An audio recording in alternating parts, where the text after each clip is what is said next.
يا ترى هنقول حكم؟ والنهارده الحكم المغربي جلال جيد كان بيطبطب على مصر. عمرنا ما هنشوف تحكيم مجامل قد اللي عمله المغربي ده النهارده. جلال جيد كان بيطبطب بالمعنى المفهوم ده، بيطبطب على لاعبي مصر طبطبه واضحه جدا جدا جدا. 90 دقيقه ما خدناش انذار، وعندنا 6 لعيبه ممكن ياخدوا انذارات، بينما عطى 3 انذارات للفريق الثاني في العاب طبق الاصل احنا عملنا زيها. ما عندناش حجه بالراحه، ده احنا لعبنا قبل منتخب نيجيريا، ده احنا واخدين 3 ساعات راحه اكتر منهم. ولا عندنا حجه بناموس، ولا عندنا حجه بفندق، ولا عندنا حجج المره دي نقول ليه طلعنا الرابع. المباراه اساسا من اولها لاخرها كانها مباراه وديه بين الجانبين. اللاعبين هنا وهنا خايفين على بعض وبيطبطبوا على بعض وبيقوموا بعض وبيضحكوا مع بعض بسلوك ممتاز. زود بقى من حجم قلة الاهتمام بالمباراة التشكيل.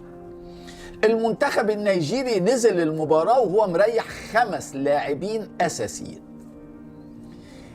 ال3 الكبار قوي بتوع الفريق النيجيري فيكتور أوسمن وأديمولا لقمان وأيوبي، ال3 دول قعدوا بره ما بدأوش الماتش. وفيكتور أوسمن ما نزلش خالص، طول بيتفرج من أول دقيقة لآخر دقيقة، وبيتفرج على البنالتيات زيه زي الجمهور. كمان ريح 2 من الأساسيين، ريح قلب الدفاع أوباسي وريح الارتكاز الأساسي بتاعهم أونيكا. منتخب مصر ما كانش أقل منهم في راحة اللاعبين. احنا عندنا 5 أساسيين ما لعبوش، سواء للإصابة سواء للإيقاف سواء لقرار المدرب. محمد الشناوي ما لعبش، ياسر إبراهيم ما لعبش، حسام عبد المجيد ما لعبش، محمد حمدي والبديل بتاعه أحمد أبو الفتوح ما لعبوش، الباك الشمالي الأساسي ما لعبش، في وسط الملعب مروان عطية ما لعبش. ال5 دول ما لعبوش، وفوقهم حسام حسن ريح عمر مرموش. 6. الاهتمام بالماتش كان قليل، وده كان باين في الأداء من الفريقين مش من فريق واحد. فريقنا رغم الحماسة اللي واقف بيها حسام حسن على الخط، لكن برضو الأداء كان باهت جدا جدا جدا.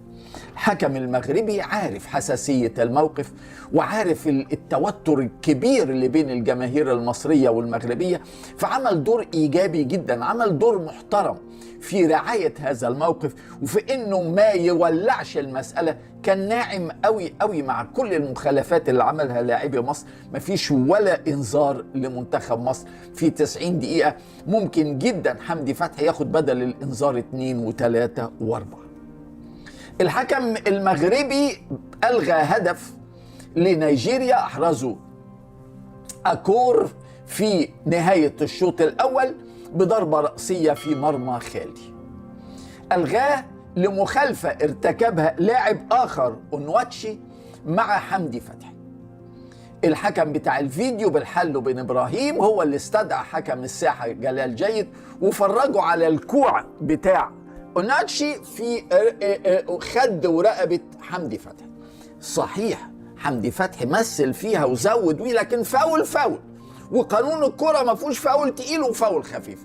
كوع في رقبة خفيفة تقيلة فاول، والفاول صحيح والجول غير صحيح 100%. إنما حمدي فتحي بقى ممثل كويس قوي. حمدي فتحي بقى عمل بينالتي صحيحة 100%. المهاجم النيجيري انفرد بالمرمى، طالع له شوبير، حمدي فتحي من ورا بايده كده من ورا تك راح مكومه. نفس البينالتي اللي ما اتحسبتش على المغرب في ماتش تنزانيا هي بالظبط. بس احنا قلنا على البينالتي بتاع تنزانيا بينالتي صحيح والحكم جامل المغرب، بس احنا مش هنقول على البينالتي دي صحيح، الاعلام المصري مش هقول، بس انا هقول الحقيقه وخلاص يعني ما يفرقش معايا. الحكم ما احتسبش حاجه وقال العب. اتردت نفس اللعبة في أقل من 20 ثانية، انفراد تام لعمر مرموش ومش أوفسايد. المدافع النيجيري أجاي عمل مع مرموش طبق الاصل اللي عمله حمدي فتحي مع المهاجم. المدافع النيجيري زق عمر مرموش من ورا في ظهره وكومه. اللعبتين دي بينالتي وطرد ودي بينالتي وطرد، لان ده انفراد صريح بالمرمى وفرصه محققه لاحراز هدف. الحكم ما حسبش دي وما حسبش دي.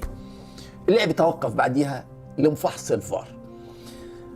بالحل شاف لعبه مصر وشاف لعبه نيجيريا وتاكد ان دي بينالتي وتاكد ان دي بينالتي.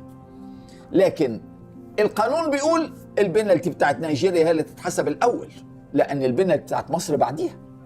ولو اتحسبت بينالتي نيجيريا مش هيبقى في لعبه لمصر اساسا.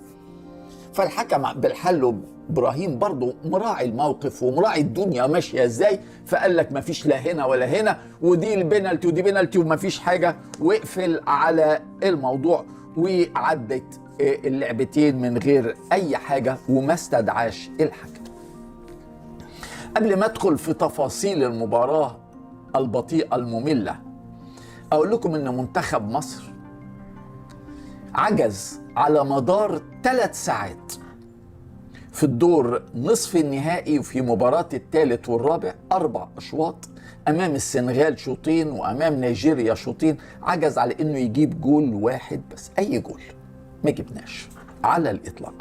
سلبية رهيبة، قلة عجيبة في عدد الهجمات، ندرة تامة في عدد الفرص، ماتشين ليك فرصة واحدة مثلا أو فرصتين. إيه ده؟ أما التسديدات المؤثرة فهي معدومة تماما. تريزيجيه 0 تسديد، إمام عاشور 0 تسديد، عمر مرموش 0 تسديد، مصطفى محمد 0 تسديد، أحمد سيد زيزو 0 تسديد. طب هنجيبوا جول ازاي لما كل دول 0 تسديد، ولما نزل ابراهيم عادل 0 تسديد؟ سبحان الله. حسام حسن المدير الفني ربما في اخر مهمة ليه مع منتخب مصر بدأ بتشكيلة وطريقة غير اللي لعب بيها الماتشين الاخرانيين، غير اللي لعب بيها ساحل العاج وغير اللي لعب بيها السنغال.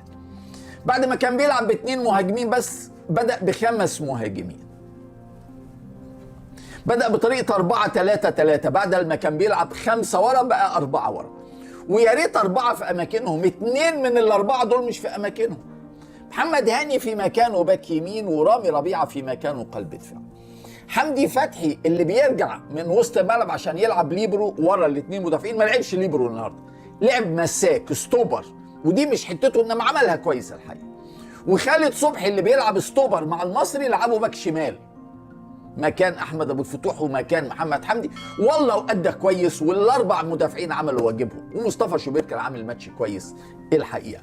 مصطفى شوبير عليه علامه استفهام في ركلات الترجيح عشان سلوكه مش عشان مهارته. انا ما عمري ما الوم حارس مرمى انه ما يصدش بنالتي، عمري. البنالتي معناها جول، صدتها انت 10/10 وانت بتصدها، ما صدتهاش ما عليكش لوم. انما انا الوم شوبير على سلوكياته في ركلات الترجيح وهو رايح يستفز لاعب نيجيريا قبل ما يشوط.